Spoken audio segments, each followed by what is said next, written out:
नमस्कार, स्वागत है आपका प्रॉपर्टी प्लस में। मैं हूं दीपक यादव। आज का शो शुरू करें इससे पहले आपसे एक सवाल। आप जिस भी शहर में रहते हैं उसकी अर्बन प्लानिंग कैसी है, यानी साफ सफाई, ड्रेनेज, पीने का पानी की व्यवस्था, बुनियादी इंफ्रास्ट्रक्चर, परिवहन, क्वालिटी ऑफ लिविंग आपके शहर में कैसा है, या बीते एक दशक में कितना बेहतर हुआ है? आप इस सवाल पर अमल करिए, लेकिन हम आपको कुछ तस्वीरें दिखाना चाहेंगे देश के महानगरों की। इन तस्वीरों को मैं डिस्क्राइब नहीं करूंगा, आप खुद देखिए और सोचिए। ट्रैफिक, गंदगी, पॉल्यूशन, ड्रेनेज सिस्टम, खस्ताहाल सड़कें, फुटपाथ, महानगरों के कुछ हिस्सों को अगर छोड़ दें तो बड़े स्तर पर हर शहर इन चुनौतियों से जूझ रहा है। कुछ चुनौतियों से निपटने के लिए और शहरों को ग्रोथ हब बनाने के मकसद से सरकार ने अर्बन चैलेंज फंड का रास्ता खोला है। खबर है इसी योजना के अंतर्गत निजी डेवलपर्स को अर्बन इंफ्रास्ट्रक्चर एडमिनिस्ट्रेटर बनाने की बात की जा रही है। इस साल बजट में वित्त मंत्री ने इस योजना का जिक्र किया था। जाहिर है देर सवेर योजना धरातल पर उतरेगी, लेकिन एक बड़ा सवाल उठ रहा है कि सरकारी तंत्र से जुड़े स्थानीय निकाय अगर अर्बन प्लानिंग में सुधार नहीं कर पा रहे हैं तो निजी डेवलपर्स इसे कैसे कर पाएंगे? अगर निजी डेवलपर्स अर्बन इंफ्रास्ट्रक्चर एडमिनिस्ट्रेटर बनेंगे तो नगर निकायों की भूमिका क्या रह जाएगी? कैसे तय होगा कि शहर के किस हिस्से की अर्बन प्लानिंग कौन तय करेगा?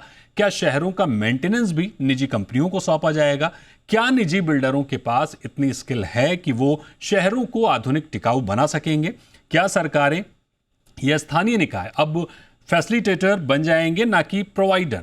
सवाल तमाम है और आज के शो में हम एक्सपर्ट्स के जरिए इसे समझने की कोशिश करेंगे। तमाम मेहमान हमारे साथ जुड़े हैं, मैं आपका उनसे परिचय कराता हूं। हमारे साथ Shri Sudhir Krishna, former secretary urban development, government of India और chairman committee on standard for smart cities हैं। प्रदीप मिश्रा है हमारे साथ, प्रॉपर्टी एक्सपर्ट हैं। रवि सिन्हा जी हमारे साथ हैं, सीईओ हैं ट्रैक टू रियल्टी के। और मनीष जैन जी हैं, एमडी हैं संतूर ग्रुप के। तो Sudhir sir, Pradeep sir, Ravi sir और मनीष सर, आप सभी का बहुत स्वागत जी बिजनेस पर। सबसे पहले मैं शुरुआत करना चाहूँगा सुधीर सर आपसे, क्योंकि आप लंबे समय तक सरकार में रहे हैं, उस पूरे तंत्र को, उस पूरे मैकेनिज्म को बेहतर समझते हैं। मेरा आपसे सवाल ये होगा सर कि जो अर्बन चैलेंज फंड है वो कैसे काम करता है, कैसे धरातल पर उतरेगा? और इसी से जुड़ा हुआ सवाल कि सरकार ने निजी डेवलपर्स को अर्बन इंफ्रास्ट्रक्चर एडमिनिस्ट्रेटर बनाने का जो फैसला किया है ये कितना मुफीद होगा? क्या ये शहरी प्रशासन का एक निजीकरण नहीं होगा? दीपक जी, आपको और को पैनलिस्ट को और दर्शकों को नमस्कार। ये बहुत अहम मुद्दा है, वो इसलिए कि शहरीकरण हमको पता है बहुत तेजी से हो रहा है और बढ़ता ही चला जाएगा, क्योंकि ग्रामीण क्षेत्र में जनता जो है उसको अपनी इकोनॉमिक एक्टिविटीज़ को इकोनॉमिक दशा को सुधारने के लिए शहरों में आना ज़रूरी है। और इसलिए शहरों में लोग आते जा रहे हैं और शहरों को तैयार करना होगा कि आती हुई जनसंख्या और जो इकोनॉमिक एक्टिविटीज़ बढ़ रही हैं शहरों में उसको मैनेज करने के लिए इंफ्रास्ट्रक्चर को सुधारना है। तो इंफ्रास्ट्रक्चर का मतलब ये है कि water supply, sanitation, transportation, road की और हाउसिंग, बिजली की व्यवस्था, पानी की व्यवस्था, ये सब में सुधार लाना बहुत आवश्यक है। और इसके लिए बहुत बड़े इन्वेस्टमेंट की ज़रूरत है, और ना केवल इन्वेस्टमेंट की ज़रूरत है बल्कि मैनेजमेंट की भी ज़रूरत है। तो सरकार के साथ अगर प्राइवेट सेक्टर सहयोग करें और साथ में मिल के काम करें तो ये काम बहुत बेहतर ढंग से और हायर एफिशिएंसी से हो सकता है। इस दृष्टिकोण से इन्होंने सरकार ने urban infrastructure fund urban challenge fund, जो 1 फरवरी को हमारे वित्त मंत्री महोदया ने अपने बजट भाषण में उसका प्रस्ताव रखा था, 1 लाख करोड़ रुपया अर्बन चैलेंज फंड को उन्होंने, जिसमें 10,000 करोड़ चलती वर्ष में, करंट वर्ष में उन्होंने इसको रखा है बजट में। अब इसके तहत क्या है कि जो अर्बन इंफ्रास्ट्रक्चर प्रोजेक्ट है उसका 50% जो है वो प्राइवेट सेक्टर के पार्टनर जो है वो अपनी ओर से लाएंगे, बैंक के लोन के माध्यम से या बॉन्ड रेज करके, और 25% जो है वो म्यूनिसिपैलिटीज और राज्य सरकार देंगी और 25% भारत सरकार देगी। क्या हम गवर्नेंस को प्राइवेट सेक्टर को दे देंगे? तो ऐसा होगा नहीं। वो इसलिए कि प्राइवेट सेक्टर और सरकार या म्यूनिसिपैलिटी जो है वो एक साइकिल के 2 पहिए की तरह काम करेंगे। जो साथ मिल के एक टेंडम में काम करेंगे तभी ये बिल्कुल। काम हो सकेगा। बिकॉज प्राइवेट सेक्टर को ला रहे हैं, इसका मतलब ये नहीं कि जनता जो है वो खाली सरकार के पास जा ही नहीं पाएगी। हम्म। सरकार का अपना महत्व रहेगा, उनकी अपनी रिस्पॉन्सिबिलिटी रहेगी, ठीक। लेकिन प्राइवेट सेक्टर को साथ लेके चलेंगे तो बिल्कुल। एफिशिएंसी बढ़ जाएगी। डेफिनेटली इसलिए सर, यानी यानी संयुक्त प्रयास से ही चीजें आगे बढ़ेंगी। विजन अच्छा है, इसमें कोई दो राय नहीं है, लेकिन इनकी चुनौतियों को और जो चिंताएं हैं उन पर भी ध्यान देने की जरूरत है। प्रदीप सर, आपके पास आएंगे और आपसे समझना चाहेंगे शहरों के उस स्ट्रक्चर को जब हम देखते हैं, गंदगी को जब हम देखते हैं, सैनिटेशन को, तो उम्मीद होती है कि अगर आप किसी भी शहर में जाएं तो जो एयरपोर्ट के आसपास का एरिया है वो तो बिल्कुल आपको शानदार दिखता है, लेकिन जैसे ही आप एयरपोर्ट से बाहर निकलते हैं तो शहरों का जो बदहाल स्थिति है वो बड़ी परेशान करती है। ऐसे में विजन अच्छा है, इसमें कोई दो राय नहीं है, लेकिन जो निजी डेवलपर्स हैं वो जब इन्वॉल्व होंगे तो क्या उनके पास इतनी स्किल्स हैं अभी कि वो एक पूरे शहर को मैनेज कर सके या उस कुछ हिस्से को मैनेज कर सके? और दूसरा, क्या डेवलपर्स इस बर्डन को संभाल पाएंगे? देखिए दीपक जी, यूसीएफ स्कीम में कुछ पॉजिटिव सेफ गार्ड्स भी हैं, जैसे बैंकेबल प्रोजेक्ट्स का सिलेक्शन, एस्क्रो बेस्ड फंडिंग और लार्ज प्रूवन जो फर्म्स हैं उनको प्रायोरिटी देना। यहाँ पर परफॉर्मेंस लिंक पेमेंट से अकाउंटेबिलिटी भी बढ़ेगी। लेकिन ग्राउंड रियलिटी ये है कि इंडियन डेवलपर्स का ट्रैक रिकॉर्ड बहुत खराब रहा है। रेरा के बाद भी 40% प्रोजेक्ट्स जो हैं वो डिलेड रहे हैं। इंफ्रास्ट्रक्चर प्रोजेक्ट्स हाउसिंग से भी ज्यादा कॉम्प्लेक्स होते हैं, और जैसे कि इसमें मल्टीपल एजेंसीज होती हैं, लॉन्गर टाइमलाइन और बिगर इन्वेस्टमेंट होते हैं। अगर छोटे प्रोजेक्ट्स भी फेल हो रहे हैं तो मैसिव अर्बन इंफ्रास्ट्रक्चर में सक्सेस की गारंटी कैसे दें? मतलब पास्ट परफॉर्मेंस जो है वो भविष्य सबसे अच्छा उसका इंडिकेटर होता है। तो पास्ट परफॉर्मेंस बहुत अच्छी नहीं रही है तो ये कैसे मान लें कि ये भविष्य जो है ये एक सुरक्षित है और ये उसका एक अच्छा इंडिकेटर है। मनीष सर, डेवलपर कितने सक्षम और कितने तैयार हैं? क्योंकि आपका भी मैंने सुना कि अनुभव इंफ्रास्ट्रक्चर में काफ़ी अच्छा है, काफ़ी अच्छा अनुभव रखते हैं आप, तो क्या आपको लगता है कि निजी डेवलपर्स का योगदान गवर्नमेंट के साथ शहरों की रूपरेखा बदल देगा? डेवलपर्स तैयार हैं इसके लिए? देखिए, मेरे हिसाब से एक एक्सेलेंट इनिशिएटिव है by the government of India. मैं first of all government of India को कंग्रेचुलेट करना चाहूंगा ऐसी एक स्कीम सोचने के लिए और ऐसी एक स्कीम लाने के लिए। लेकिन मेरे हिसाब से बिल्डर्स के लिए स्कीम काफी अट्रैक्टिव है। जिस लेवल की अमेनिटीज या फैसिलिटीज मैं अपने बायर्स को अपनी प्रॉपर्टी के अंदर दे सकता हूँ, अगर सेम फैसिलिटीज मैं प्रॉपर्टी के बाहर भी अपने बायर्स के लिए प्रोवाइड कर सकता हूँ, तो डेफिनेटली एक वर्ल्ड क्लास लिविंग का एक्सपीरियंस मिलेगा एंड यूजर के लिए। और उससे मेरी प्रॉपर्टी भी अप्रिशिएट होगी, मेरी प्रॉपर्टी की वैल्यू भी अप्रिशिएट होगी। लेकिन इसमें बिल्डर का रिस्क भी इन्वॉल्व है। जैसे क्या ये अप्रूवल सारे टाइमली होंगे? क्या जो स्टेट गवर्नमेंट और सेंट्रल गवर्नमेंट का कंट्रीब्यूशन है डायरेक्टली मेरे अकाउंट में आएगा? The process should be transparent and quick. मेरे हिसाब से एक इंटर डिपार्टमेंटल बॉडी बननी चाहिए जो रेगुलेट करे इन सब चीजों को। सब कुछ डिपेंड करता है कि सरकार इसको कैसे इम्प्लीमेंट करती है, और हम इन सब मुद्दों पे की जो बारीकियां हैं उसको हमें जानना और समझना पड़ेगा। ओके रवि सर, आपसे अब सवाल ये उठता है कि जैसे कि आपने सुना कि सुधीर सर, प्रदीप जी और मनीष सर का लगभग जो अनुमान है, जो रुख है, जो रिएक्शन है, वो लगभग ऐसा है कि ये जो योजना है शानदार है, और नो डाउट शानदार है, विजन अच्छा है, लेकिन क्या ये धरातल पर उसी मजबूती के साथ, उसी विजन के साथ उतर पाएगा? हम हमेशा बात करते हैं, और ये मैं देख रहा हूं एक प्रॉक्सी पीआर चल रहा है डेवलपर्स का म्यूनिसिपैलिटी के फेलियर्स को लेकर। मेरा सवाल यह है कि अगर म्यूनिसिपैलिटीज और अर्बन लोकल बॉडीज के फेलियर्स हैं तो आप उनके फेलियर को कैसे रेक्टिफाई किया जाए, इस पे बात करेंगे या आप उनके रेलिवेंस पे बात करेंगे? कहा जाता है कि हमारे यहां अर्बन बॉडीज काम नहीं कर रही हैं। देखिए, आप ग्लोबली भी देखें, आप इवन हमसे वीकर इकोनॉमी देख लें, केनिया में जाकर नैरोबी जैसे शहर को देख लो, वो दिल्ली से ज्यादा वेल मेंटेन्ड कैसे है। पहला मेरा ऑब्जेक्शन इस पूरे प्रोसेस से यह है कि आप म्यूनिसिपैलिटीज और अर्बन डेवलपमेंट बॉडीज के रेलिवेंस पर सवाल क्यों उठा रहे हैं, उनकी जगह बिल्डर को लाने की बात क्यों कर रहे हैं, आप उनकी एफिशिएंसी पे बात क्यों नहीं कर रहे हैं। दूसरी बात, आप कहते हैं, एग्जाम्पल आप ये देते हैं कि देखिए बिल्डर कितना अच्छा मेंटेन कर रहा है।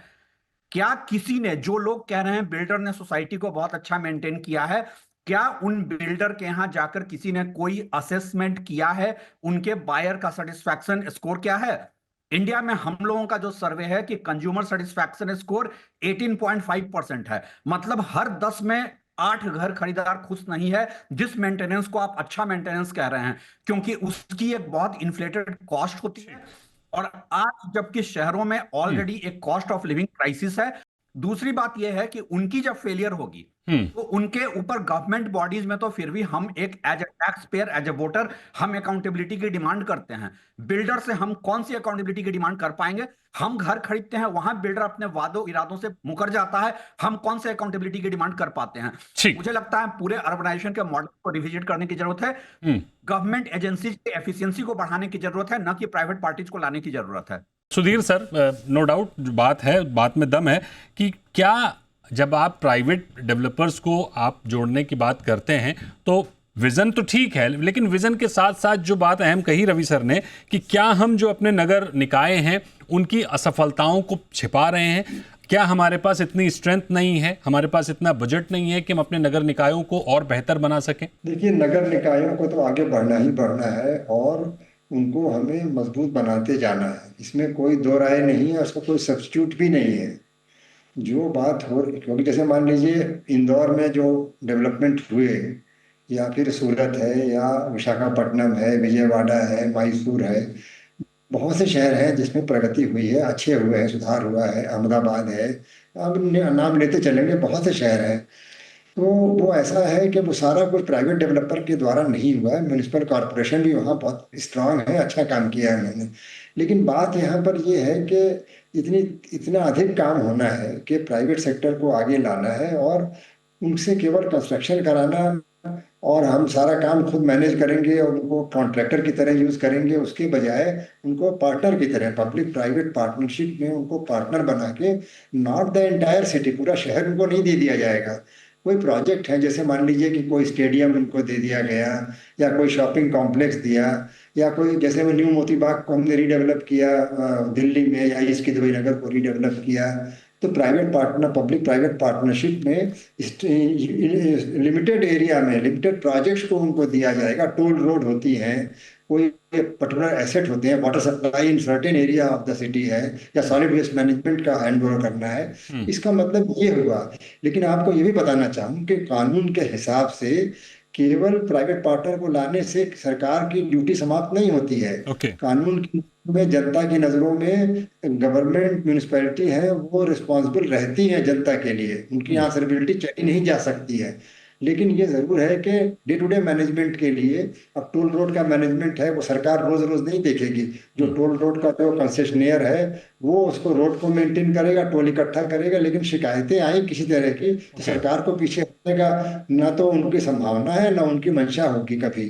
तो इसमें निश्चित रहने की जरूरत है। ये just to bring in higher efficiency in implementation and management of the project. Pradeep sir, इस पर मेरा आपसे सवाल ये होगा कि क्या ये मॉडल शहरों को कॉन्ट्रैक्ट बेस्ड आइलैंड में नहीं बदल देगा, जहां हर क्षेत्र, हर गवर्नमेंट बॉडी जो है किसी ना किसी निजी प्लेयर के, किसी निजी फर्म के भरोसे हो जाएगी? ऐसा क्या आपको लगता है? चुनौती है, ये चिंता है? ये जो है, ये रेवेन्यू जनरेटिंग एसेट है। 20,000 करोड़ का रिस्क गारंटी फंड जो है वो एसपीवी और एसपीवी स्ट्रक्चर अपने आप में ये कॉन्फिडेंस देंगे।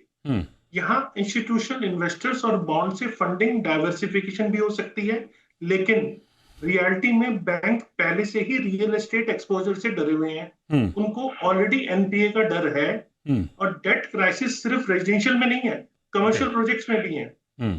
तो फाइनेंशियली वीक डेवलपर को बाहर रखने का मैकेनिज्म यहाँ कितना स्ट्रांग होगा, ये अपने आप में क्वेश्चनेबल है।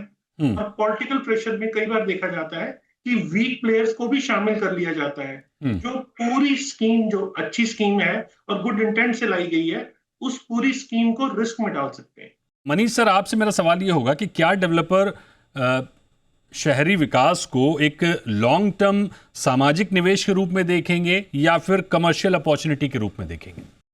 एज अ डेवलपर मेरी हमेशा से एक सोशल रिस्पॉन्सिबिलिटी रही है, और वो सोशल रिस्पॉन्सिबिलिटी हमेशा से डेवलपर निभाता भी रहा है। मेरा ये मानना है कि जब भी कोई रियल एस्टेट प्रोजेक्ट अप्रूव होता है, उसके लिए सरकार को ईडीसी, आईटीसी सब कुछ जमा करते हैं। पब्लिक इंफ्रास्ट्रक्चर एक बहुत बड़ा खर्चा है जो एक डेवलपर के लिए खुद से करना बहुत ही मुश्किल है। और अगर ये मेजर सिटी इंफ्रास्ट्रक्चर डेवलपमेंट करने की कॉस्ट को देखा जाए तो शायद डेवलपर के लिए कमर्शियली वायबल भी नहीं होगा। हम्म। मेरा ये मानना है कि एक पार्ट में एक छोटा सा हिस्सा ट्रायल के रूप में, पहले एक छोटा सा हिस्सा एक डेवलपर, एक अच्छे डेवलपर के द्वारा इसको कोशिश करनी चाहिए। अगर वो सक्सेसफुल होता है उसको धीरे धीरे बढ़ा सकते हैं, पूरे ठीक बात शहर है। में उसको फैला सकते हैं। हम्म। नहीं, ठीक है, एक पायलट प्रोजेक्ट शुरू होना चाहिए और हम सभी को गलत नहीं कह रहे, लेकिन समस्या यह है कि रियल एस्टेट में ज़्यादातर जो ग्राहक हैं उन्होंने हाथ जलाए हैं, इसलिए जो अनुभव है बहुत अच्छा नहीं रहा है, इसलिए ये चिंताएं उत्पन्न हो रही हैं। तो बिल्कुल ये चर्चा बड़ी अहम है और इस पर गौर करने की ज़रूरत है। हालांकि इस चर्चा को आगे बढ़ाएंगे, लेकिन वक्त है एक बहुत ही छोटी सी ब्रेक का। जल्द लौटेंगे और चर्चा को आगे बढ़ाते हैं।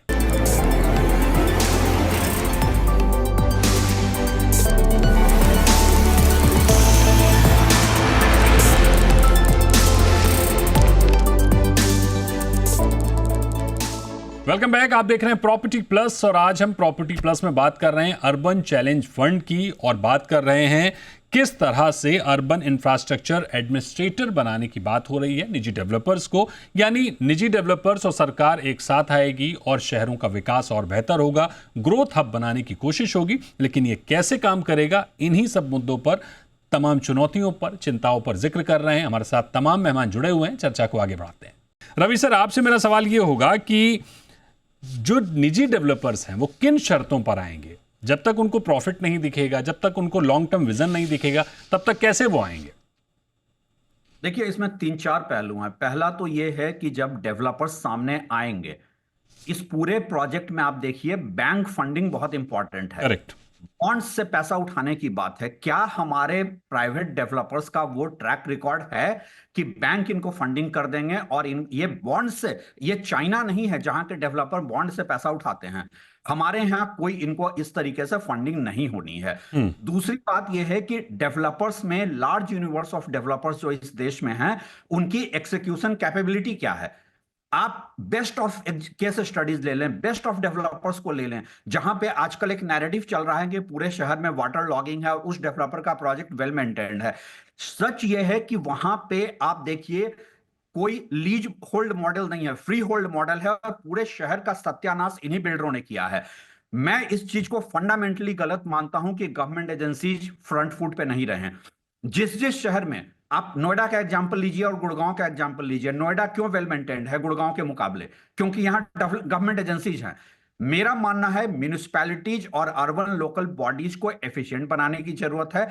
उनके पास बजट कांस्टेंट हैं, तो आपको सबसे पहले गवर्नमेंट एजेंसीज को इंप्रूव करने की जरूरत है। आपको उनके एफिशिएंसी पे बात करनी है, उनके रेलिवेंस पे आप बात करके धीरे से बैकडोर एंट्री से प्राइवेट डेवलपर को लाना चाह रहे हैं। ये प्राइवेट डेवलपर भी अब समझ गए हैं कि इंडिया का रियल एस्टेट मार्केट सैचुरेशन पर आ गया है, घर बिक नहीं रहे हैं, तो ये अपना नया बिजनेस मॉडल ढूंढ रहे हैं कि इनको अब पूरे शहर का एडमिनिस्ट्रेशन मिल जाए।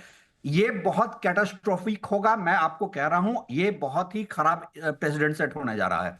बिल्कुल सुधीर सर, जैसा कि आप देख रहे हैं रवि जी का बिल्कुल भी जो रुख है वो इस पूरे मॉडल को लेकर नेगेटिव है। आपसे मैं समझना चाहूँगा सुधीर सर कि आखिर ये जो प्रोसेस है पूरा, ये जो स्कीम है, इसके पीछे की केस स्टडी क्या है? क्या हम दुनिया में कहीं इस तरह का मॉडल देख रहे हैं जहाँ पर प्राइवेट पार्टनर्स ने आके उस पूरे देश को या उस पूरे शहर को या किसी एक हिस्से का कायाकल्प किया हो? कोई केस स्टडी जिसको हम लेकर चल रहे हों?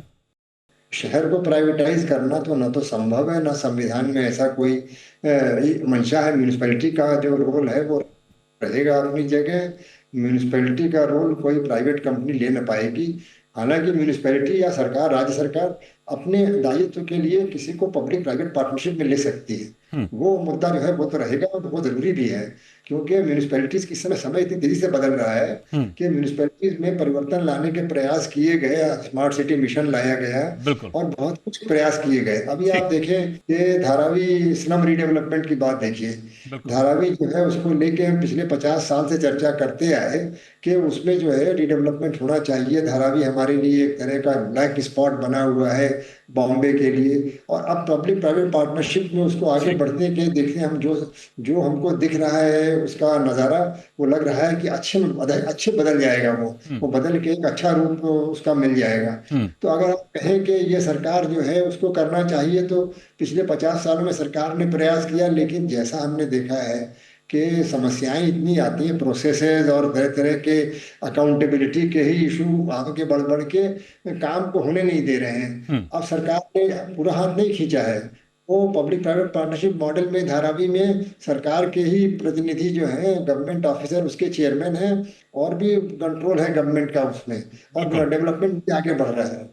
सो इस तरह से हमको प्राइवेट सेक्टर की जो, और प्राइवेट सेक्टर के लोग सब लोग विदेशी थोड़ी हैं, वो हमारे देश के ही हमारे सह नागरिक हैं, जिसमें कि एंटरप्रेन्योरशिप है, जिसमें उत्साह है कि कुछ करके वो कर रहे हैं। बिल्कुल सर, इसमें कोई दो राय नहीं है, और हम बार बार यही कह रहे हैं कि विजन कहीं से बुरा नहीं है, बस इम्प्लीमेंटेशन ऐसा होना चाहिए जिससे हम उम्मीद करें कि जो शहर हम विदेशों में छुट्टियां मनाने जाते हैं, हम इंदौर का जिक्र कर रहे हैं, हम विशाखापट्टनम का जिक्र कर रहे हैं, हम चंडीगढ़ का जिक्र कर रहे हैं, क्यों नहीं वो मॉडल दूसरे शहरों में आ जाता है। अगर हम देखें तो पूरे देश में शायद सबसे ज़्यादा बजट बीएमसी का, मुंबई नगर पालिका का है, करीब 70-75 हज़ार करोड़ का बजट है, लेकिन उसके बावजूद अगर मुंबई की सड़कों पर आप देखें तो कचरे का अंबार है, टूटी सड़कें हैं और पॉल्यूशन का अंबार देखने को मिलता है पूरे शहर में।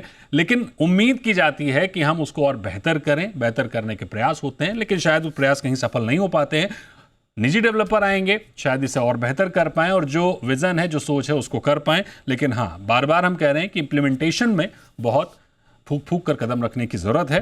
तो मिली जुली राय है तमाम एक्सपर्ट की, कहीं बेहतर है तो कहीं बेहतर नहीं दिख रहा है। बहरहाल आगे क्या होता है, अर्बन चैलेंज फंड किस तरह से आता है, निजी डेवलपर क्या करते हैं, ये तो हमें देखने को मिलेगा ही, और उस पर भी चर्चा करते रहेंगे। फिलहाल इस चर्चा को यहीं विराम देते हैं। बहुत शुक्रिया करेंगे आपका Sudhir sir, Pradeep sir, Ravi sir और मनीष सर हमारे साथ जुड़ने के लिए, इस चर्चा में भाग लेने के लिए। तो प्रॉपर्टी प्लस में आज फिलहाल इतना ही। वक्त है एक ब्रेक का। ब्रेक के बाद भी खबरें लगातार जारी हैं। आप बने रहिए जी बिजनेस पर।